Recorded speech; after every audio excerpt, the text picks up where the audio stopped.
Okay, so I just arrived in Bangkok. My hotel.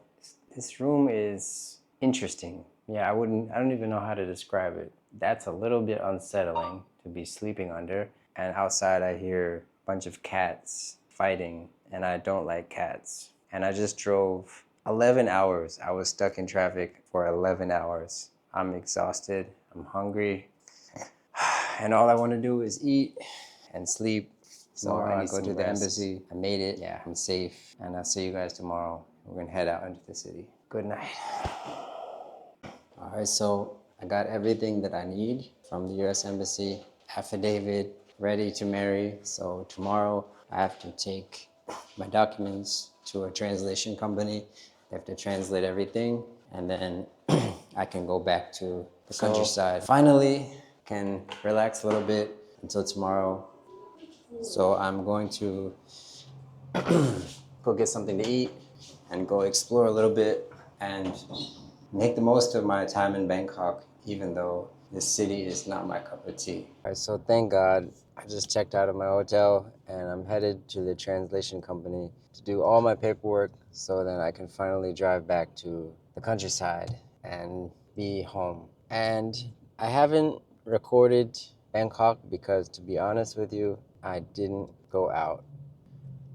Unfortunately, my hotel was in a creepy area, and it's not my fault because I didn't know, and my wife helped me pick the hotel. She didn't know too. And just public service announcement, there's like creepy and degenerate areas in every place, every country. They have them in Thailand, they have them in Bangkok. It's not my cup of tea. At the same time, I don't judge people, but to each his own. Where I'm from, we have the similar types of problems, but for different vices. So like, bad things in specific areas. I understand a lot of people, and like they accept that it's there, but they just kind of like ignore it. They don't want to be around it. They don't want to associate with it. And I feel the same. Just like, no thanks. It's just dirty. Like, I don't want to be around it. So happy to be leaving. Gonna go to this office and head back. I'll see you when I'm on the road, finally, back to countryside. And interesting, I've never felt so happy to go back home because it's really gonna be my home. Like, the US will always be my home, but I'm setting roots up in Isan, and I really feel like driving home, driving to Isan, it's home, and that's where I want to be. And how much more so will I feel like that when I have a land and house? So just like that, I'm finished the agency, and as you can see, open skies and open roads, headed back to Northeast, and I feel good. So just a side information, I just found out in Thailand, if you have a child and you're not married, you actually have no legal rights. You're not like legally the father. So it's a very good idea to be married when you have a kid. Otherwise, you have to go through a process to legitimize the fact that you're the father, which is a pain in the butt. So now I'm married. We married in the US, spiritually speaking, but legally we're not married. So now that I've done all this, I can legally be married here in Thailand. And you know what? I was talking to a friend and my parents. No one knows what the future may hold. Like, what is the best life for my kid, for us? It's always a possibility that we could have this land and we could decide to retire here and go to the States. That's a possibility, but if I'm really honest with myself, I know that the Western world is decaying. And I think the truth is, with all of the advent of all this AI and stuff, and the almost definite end result that we will all be on some sort of universal basic income because the jobs will become less and less. I think countries like Thailand will be the most desirable places, and what a lot of people will want is their own plot of land where they can enjoy their life and they have space. And it's probably going to be one of the last things you want, is to be in a major metropolitan city or country where you can't grow your own food and you're living on top of people and everyone is just getting a check from the government, but can't really work because, my friend, the capitalist machine that oppresses so many and rewards so few is coming to an end. Okay, so I made it back to Isan. I spent the most relaxing, chill weekend at my wife's parents' house, but I forgot my camera, so sorry about that. And my wife braided my hair, so that happened. But an interesting thing came into my mind. This weekend, I practiced the art of doing nothing, which means essentially I did nothing. And this is one of my wife and I's favorite activities, to just do nothing together. And it's a lovely practice. I highly recommend it because if you can find happiness doing nothing and with having nothing, like we literally just laid in a hammock, then everything else in life will be like, celebration. But anyway, and that's essentially what meditation is. But anyway, to each his own. But one interesting thing happened. I checked my phone, and my previous video got 23,000 views. And it made me think, before all the social media, when you watched a movie or a TV show, you just either enjoyed it or you didn't. You didn't see like how many people saw the video. But nowadays we are so trapped in the idea of like attention. How many views did it get? How many likes did it get? And I want to send a message to all creators out there or people with a channel. Maybe you feel like you don't get enough views, or even you do get enough views and you feel like you're always chasing this pursuit of attention, subscribers, views. And this is literally programming us to think that if I make a video that gets more views, then I should keep making those kinds of videos. And it could be like, stuff where you basically sell your soul just for attention. So I want to recommend that you stay true to yourself and make content that you like. Because if you like it, chances are someone else will like it. So I'm really telling myself this also. Don't get distracted by you got a lot of views. Just, I want to create something because I want to share it and because I want to also enjoy watching my own content. So that's what I want to say. Don't lose yourself in attention seeking or trapped in the social media algorithm maze. Just enjoy making content and try to create more content than you consume. For me, recently I'm practicing, I only am making videos. I'm not trying to watch a bunch of people's videos. So I'm happy to be home, back in Isa.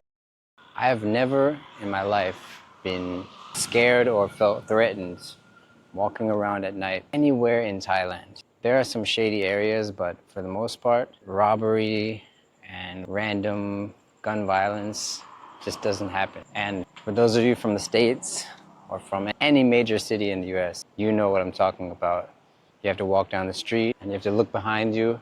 And I didn't realize that was abnormal until I came to a place like Thailand where I can just relax. I don't have to worry about someone running up on me, throwing gang signs, and pulling a gun. So I can't tell you how refreshing that is. And to be honest, the safety of living here is the thing I love most about Thailand. And for sure, around here, you'll see homelessness, people looking through trash, right up the street.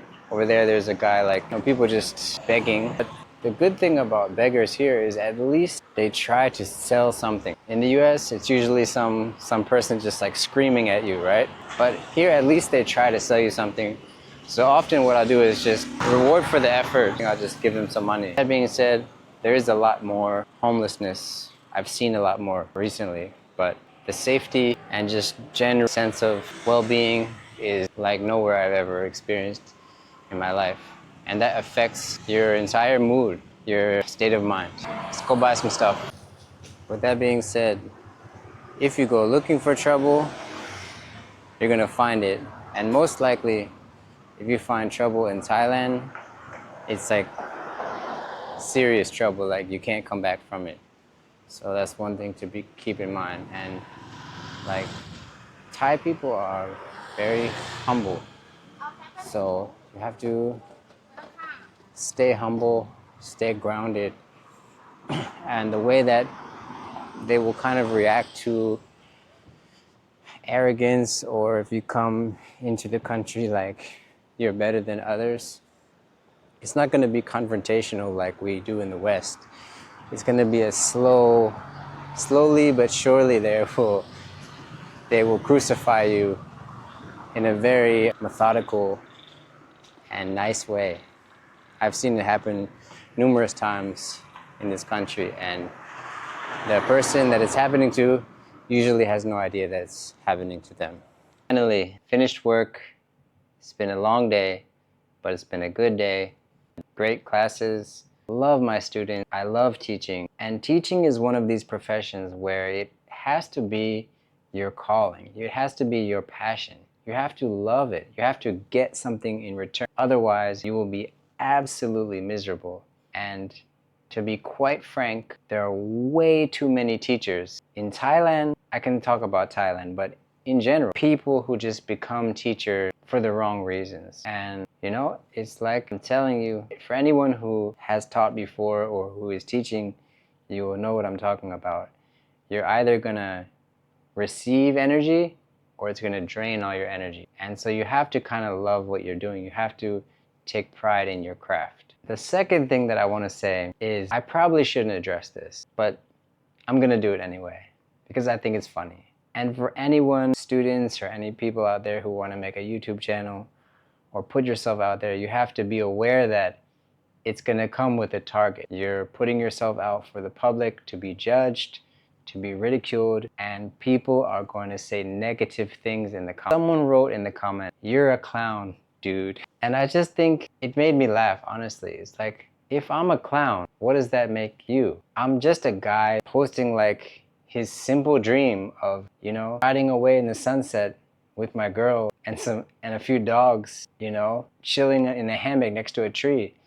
And I'm a clown? This is me. So you're hiding behind a computer, behind a fake profile picture, and watching my video, and your first response is I'm a clown. So it means you're a jealous person. You're a jealous person, an envious person. Because why the hate, brother? Where's the love? So I'll just address it like that as an example for others to note that people are gonna be mean, they're gonna hate on you. I mean, this could have been someone from my past who's still following me, who still doesn't like me. I really don't know. But it comes with the territory. People are gonna be negative. There's gonna be haters everywhere you go in life. But when it's online, unfortunately, people have the luxury to hide behind, you know, a fake profile picture and say mean things anonymously. And this leads me to the final point about kids being bullied, cyberbullying. This is a real thing. I'm worried about my own son entering the world of social media when kids can be so mean, can be so harsh, and I can't imagine growing up in a world with Instagram where I'm, you know, my identity is wrapped around my profile. So it's very important to have a strong sense of self-independence and not get your validation from the internet, because, you know, you don't really know who's saying what. Your idea of who you are on what someone else says online. Interesting. Street art. I'm into street art. Where I'm from, there's a lot of beautiful street art. We're known for that, and my mom is known for making beautiful things and making the city more beautiful, putting her little mosaics all over the wall and stuff. But the problem is, it's like full of cats. I'm scared of cats. Don't like cats, mild fear of them. So that sort of ruined my experience. But the best thing about Thailand, one of the best things, is there's all kinds of amazing coffee shops and hidden gems, especially in a city like Khon Kaen. There's so many cool places because this is a university town, so there's all kinds of places you can study, hang out. And another thing I like about this city is it's intellectually friendly. So it's rural, it's the countryside, but it has a intellectual part to it. And this is a rare thing in Isan. So in my opinion, Khon Kaen is probably one of the most underrated cities in all of Thailand. So if you haven't been here, I recommend you check it out. I need to take a rest. I'm exhausted, and I'll see you guys in a little bit.